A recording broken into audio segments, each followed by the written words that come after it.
কৃষ্ণ। শাস্ত্রে আমরা যে যে কোনো কার্যে গুরুগম্ভীর সময়ে যে নির্ণয় নিই হট করে, ক্রোধের বশে, লোভের বশে, হিংসার বশে, সেগুলোকে বারণ করে শাস্ত্র বলছে 5টি জিনিস মাথায় রেখে আমাদের সবসময় নির্ণয় নিতে। সেই 5টি হচ্ছে ধর্ম, ন্যায়, হ্যাঁ, করুণা এবং সমভাব এবং নিষ্কপটতা।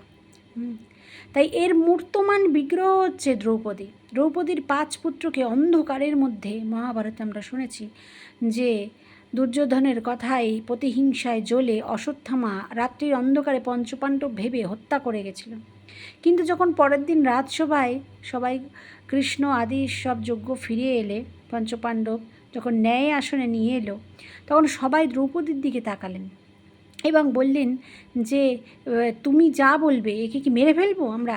এ আমাদের 5 পুত্রকেই বংশের আলো তাদের মেরে ফেলেছে রাত্রির অন্ধকারে, এত অধর্মী, এদিকে কি করা উচিত? তখন দ্রৌপদী কাঁদতে কাঁদতে বললেন, স্বামী আর যা করেন করেন, কিন্তু একে মারতে হবে না। তখন সবাই দ্রৌপদীর নির্ণয়ে অবাক, সবাই তাকিয়ে আছেন, দ্রৌপদী নিশ্চয়ই মারতে বলবে, কারণ তার 5 পুত্র, একটা পুত্র না, 5টা পুত্রকে নিরীহ শুয়ে ঘুমাচ্ছিল, ঘুমন্ত অবস্থায় মেরেছে, তার বদলে তাকে মারতেই বলবে। কিন্তু দ্রৌপদী উল্টো কথা বললেন যে না। তখন সব হাঁ হয়ে অর্জুনের হাত থেকে সব খসে পড়ে গেল এবং বললেন যে কেন? তাহলে কি করব? বলছেন না, প্রথমেই দ্রৌপদী বললেন ধর্ম, যে এই গুরুপুত্র, এই গুরুপুত্র, অতএব গুরুদেবের সমান, তাই একে হত্যা করতে হবে না। দ্বিতীয় ন্যায়, কি বলল? যে না, এ হচ্ছে, আমরা ক্ষত্রিয় আর এ হচ্ছে গুরুপুত্র মানে ব্রাহ্মণ, অতএব এ আমাদের গুরুতুল্য, তাই একে হত্যা করতে হবে না। তৃতীয় কী হলো? দয়া চলে এলো। বলছেন যে এর আগেই এর পতি মারা গেছে, এর মার যে পতি মানে এর বাবা দ্রোণাচার্য আগেই যুদ্ধে মারা গেছে। এখন যদি তার ছেলেকেও, একটা মাত্র ছেলে, তাকেও যদি হত্যা করে দেওয়া হয় হিংসার বশে, তাহলে সেটা ঠিক হবে না। কেননা যার নিরাশ্রয় হয়ে যাবে, আমার তো ছেলে 5 জনই চলে গেছে, কিন্তু তার ব্যথা আমি বুঝি, কিন্তু তার স্বামী তো, আমার 5 স্বামী তো এখনও বেঁচে আছে, তাদের আশ্রয়ে তো আমি বাঁচতে পারবো শেষ জীবন। এর মা কাকে নিয়ে বাঁচবে একে যদি কিছু করা হয়? তাই একে ছেড়ে দাও। আর একটা কথা শেষে বলল দ্রৌপদী, যে একে এ যদি, শেষ একটাই কথা বলেছে, যে যদি একে মেরে আমার 5 পুত্র আবার ফিরে আসে, সমভাব, যদি ফিরে আসে তাহলে তুমি মারতে পারো। তখন অর্জুন মাথা নত হয়ে গেলেন এবং পিছনে দাঁড়িয়ে শুনছিলেন যে কৃষ্ণ, মাঝে মাঝে ভগবান দর্শক বনে যান, যে এমন একটা পরিস্থিতি, তখন কৃষ্ণর চোখ দিয়ে টপ টপ করে জল পড়তে লাগলো এবং তিনি সেই সভায় দৌড়ে এসে বলল, এই জন্যেই তোমাকে এত ভালোবাসি বোন কৃষ্ণা, আজ থেকে তোমায়, আমাকে দয়ার অবতার সবাই বলে আমি করুণাময়, দয়াময়, কিন্তু আজকে আমি দয়ার দেবীও পেয়ে গেছি। আজকে থেকে তোমাকে সবাই কি বলে ডাকবে? আমাকে সবাই কৃষ্ণ বলে ডাকে, আর তোমায় আজ থেকে সবাই কৃষ্ণা বলে ডাকবে। তাই বেদব্যাস মুনি বলেছেন, এই কথা বলতে গিয়ে, যে নিরীক্ষা কৃষ্ণাপকৃতম গুরুসুতম বাম স্বভাব কৃপয়া না নাম চ।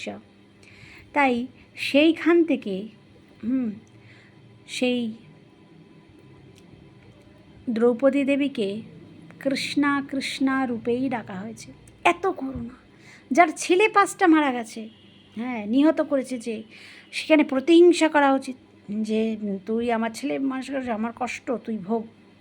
তারপরে শেষ একটি কথা বললেন দ্রৌপদী। কি কথা বললেন?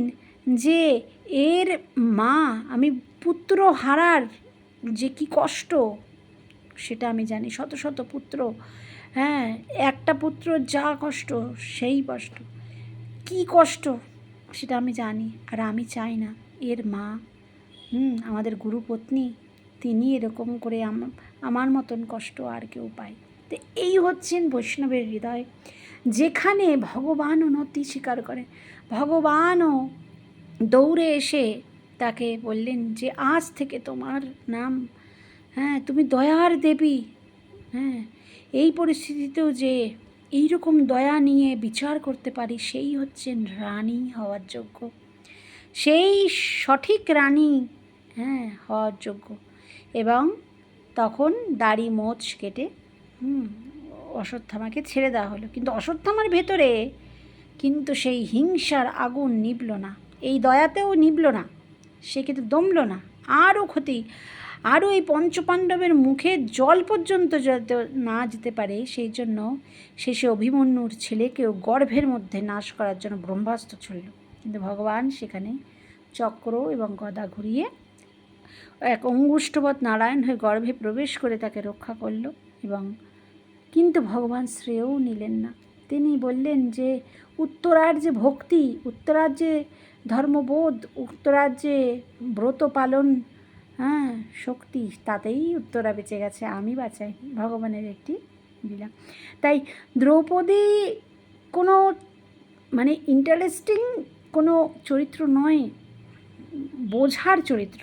কিন্তু এই বোঝার লোক এই জগতে নারীর সময়ের মধ্যে অত্যন্ত কম। কিন্তু দ্রৌপদী, যার নাম স্মরণেই পাপ বিমোচন হয়ে যায়, সে কত বড় চরিত্র, যে ভগবানের নিজের হৃদয়ের বস্তু তারা। তাই এইভাবেই আমাদের প্রতিদিন এই কঠিন চরিত্রগুলো হৃদয়ে ধারণ করলে আমাদের নিত্য কল্যাণ নিশ্চিত।